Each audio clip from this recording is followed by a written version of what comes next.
फालज यानी दिमाग की खून की शरेआन का फट जाना या दिमाग की खून की शरेआन के अंदर रुकावट का आ जाना। अब अगर किसी को फालज की अलामात हों तो सबसे पहले वो अलामात होती क्या हैं वो सबको पता होना चाहिए।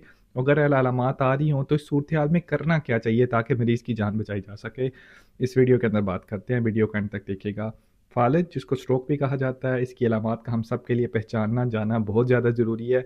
और हमारे इर्द गिर्द अगर किसी को ऐसी अलामात हों तो उसको फ़ौरन बड़े अस्पताल की इमरजेंसी में लेके जाना बहुत ज़रूरी है, क्योंकि जितनी जल्दी आप मरीज़ को अस्पताल की इमरजेंसी में लेके जाएंगे, उसका इलाज होना शुरू होगा, उतना ज़्यादा उसकी ज़िंदगी के बचने के चांसेस बढ़ जाते हैं। फालज यानी स्ट्रोक की अगर अलामात की बारे में बात की जाए, फेशियल ड्रूप यानी अचानक से चेहरे का एक साइड पे टेढ़ापन का आ जाना या अक्सर चेहरे का एक साइड का जो है वो ढलक जाना।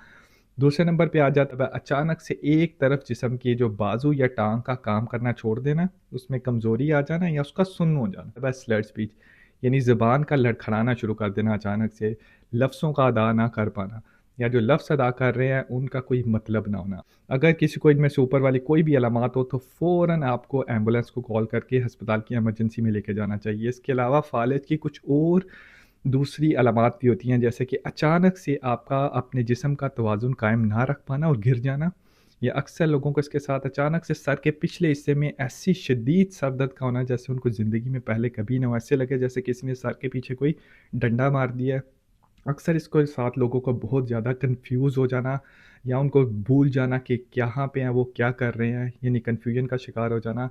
बहुत ज़्यादा दिल ख़राब होना शुरू हो जाना या उल्टियाँ आना शुरू हो जाना, अक्सर लोगों के इसके साथ अचानक से जो है वो बिनाई भी जा सकती है।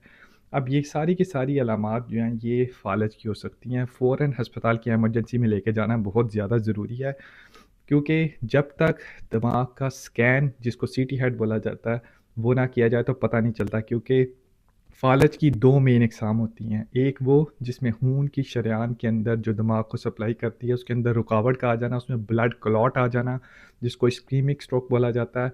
और दूसरी किस्म होती है जिसमें खून की शरेआन जो दिमाग को सप्लाई करती है उसका फट जाना किसी भी वजह से, या खून की नाली का पतला होना या वहाँ पे जो है वो समझ लें कि एन्यूरिज़्म का होना।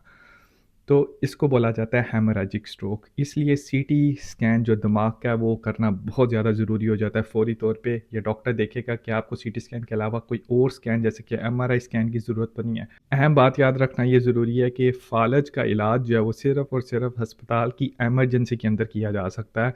उसको अगर आप कोई कहे कि इसका इलाज घर में हो सकता है या इसका इलाज किसी और तरीके से अस्पताल के बाहर हो सकता है, तो उसकी बात आपने बिल्कुल नहीं सुननी।